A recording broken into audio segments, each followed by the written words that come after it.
600 ಕೋಟಿ ರೂಪಾಯಿ ಸಾಲ ನೀಡಲಾಗಿತ್ತು. ಆದರೆ ಈ ಬಾರಿ 2300 ಕೋಟಿ ಕೊಟ್ಟಿದ್ದಾರೆ. ಸಾಲದ ಪ್ರಮಾಣವನ್ನ ಶೇಕಡ 58ರಷ್ಟು ಕಡಿಮೆ ಮಾಡಿದ್ದಾರೆ. ಇದು ಅನ್ಯಾಯವಲ್ವೇ? ಏನ್ ಮಾಡ್ತಿದ್ದಾರೆ ರಾಜ್ಯದ ಸಂಸದರು ಅಂತ ಮುಖ್ಯಮಂತ್ರಿ ಸಿದ್ದರಾಮಯ್ಯ ಕಿಡಿಕಾರಿದ್ದಾರೆ. ಮಾಧ್ಯಮದವರೊಂದಿಗೆ ಮಾತನಾಡಿದ ಅವರು, ಸಚಿವರಾದ ಎಚ್.ಡಿ. ಕುಮಾರಸ್ವಾಮಿ, ಪ್ರಹ್ಲಾದ್ ಜೋಶಿ ಏನ್ ಮಾಡ್ತಿದ್ದಾರೆ? ಕೇಂದ್ರಕ್ಕೆ ಹೋಗಿ ಕೇಳ್ಬೇಕಲ್ವಾ? ನಬಾರ್ಡ್ ಯಾರ ಅಂಡರ್ನಲ್ಲಿ ಬರುತ್ತೆ?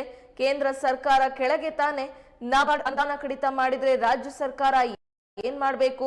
ರೈತರಿಗೆ ನೆರವು ಹೇಗೆ ಕೊಡಬೇಕು ಅಂತ ಪ್ರಶ್ನೆ ಮಾಡಿದ್ದಾರೆ. ನಿರ್ಮಲಾ ಸೀತಾರಾಮನ್ ಅವರು ಅಪ್ಪರ್ ಭದ್ರಾಕ್ಕೆ 5300 ಕೋಟಿ ರೂಪಾಯಿ ಕೊಟ್ರ ಅಂತ ಪ್ರಶ್ನೆ ಮಾಡಿದ್ದಾರೆ. ಹೇಳ್ರಿ, ಈ ವರ್ಷ ನಬಾರ್ಡ್ನಲ್ಲಿ ಹೋದ ವರ್ಷ 5600 ಕೋಟಿ ರೂಪಾಯಿ ಕೊಟ್ಟಿದ್ರು. ನಬಾರ್ಡಿಂದ ರೈತರಿಗೆ ಸಾಲ 4% ಸಾಲ ಕೊಡ್ತಾರೆ. ಈ ವರ್ಷ ಎಷ್ಟಿದೆ ಗೊತ್ತಾ? 2340 ಕೋಟಿ. ಇದು ಅನ್ಯಾಯ ಅಲ್ವಾ? ಏನ್ ಮಾಡ್ತಾ ಇದ್ರು ಕುಮಾರಸ್ವಾಮಿ? ಹೇಳ್ರಿ, 5600 ಕೋಟಿ ಹೋದ ವರ್ಷ ನಬಾರ್ಡ್ನವರು ಕೊಟ್ಟಿದ್ರು.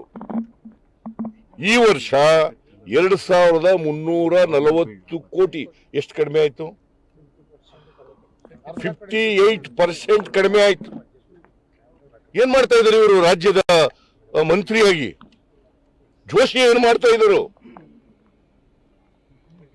ಅದನ್ನೆಲ್ಲ ಹೇಳೋದಿಲ್ಲ ನೀವು. 58% ಕಡಿಮೆ ಆಯ್ತು ಈ ವರ್ಷ. ನಾನು ಪತ್ರ ಬರೆದಿದ್ದೀನಿ ಪ್ರಧಾನಮಂತ್ರಿಗೆ, ನಿರ್ಮಲಾ ಸೀತಾರಾಮನ್ ಅವರಿಗೆ ಪತ್ರ ಬರೆದಿದ್ದೀನಿ. ಕಡಿಮೆ ಮಾಡಬೇಡಿ, ರೈತರಿಗೆ ಅನ್ಯಾಯ ಆಗ್ತದೆ, ಇದು ರೈತರ ದ್ರೋಹದ ಕೆಲಸ, ಮಾಡಕ್ ಹೋಗ್ಬಿಡಿ ಅಂತ ಹೇಳಿದ್ದೀನಿ. ಈಗ ನಾವು ರೈತರಿಗೆ ಕರ್ನಾಟಕದಲ್ಲಿ ನಾನು ಅಧಿಕಾರಕ್ಕೆ ಬಂದ ಮೇಲೆ 5 ಲಕ್ಷದವರೆಗೆ ಫ್ರೀ, ಬಡ್ಡಿ ಇಲ್ಲ ಸಾಲ ಕೊಡೋದು. 10-15 ಲಕ್ಷದವರೆಗೆ 3% ಮಾತ್ರ ಸಾಲ ಕೊಡೋದು. ಕೇಂದ್ರ ಸರ್ಕಾರ ಯಾಕೆ ಮಾಡಲ್ಲ? ಇವ್ರು ಇದ್ದಾರಲ್ಲ, ಕುಮಾರಸ್ವಾಮಿ ಅವರು ಮಂತ್ರಿ ಆಗಿದ್ದಾರಲ್ಲ, ನರೇಂದ್ರ ಮೋದಿ ಅವ್ರಿಗೆ ಹೇಳಿ ಮಾಡಿಸ್ಲಿ. ನಬಾರ್ಡ್ ಬರೋದು ಯಾರ ಕೈ ಕೆಳಗಡೆ? ನಿರ್ಮಲಾ ಸೀತಾರಾಮನ್ ಏನ್ ಮಾಡ್ತಾ ಇದ್ದಾರೆ?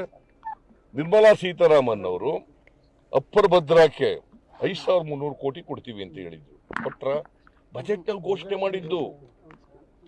ಮತ್ತೆ ಇವ್ರು ಏನ್ ಮಾಡ್ತಾ ಇದ್ದಾರೆ? ಕುಮಾರಸ್ವಾಮಿ ಅವರು, ಜೋಶಿ ಅವರು ಏನ್ ಮಾಡ್ತಾ ಇದ್ದಾರೆ?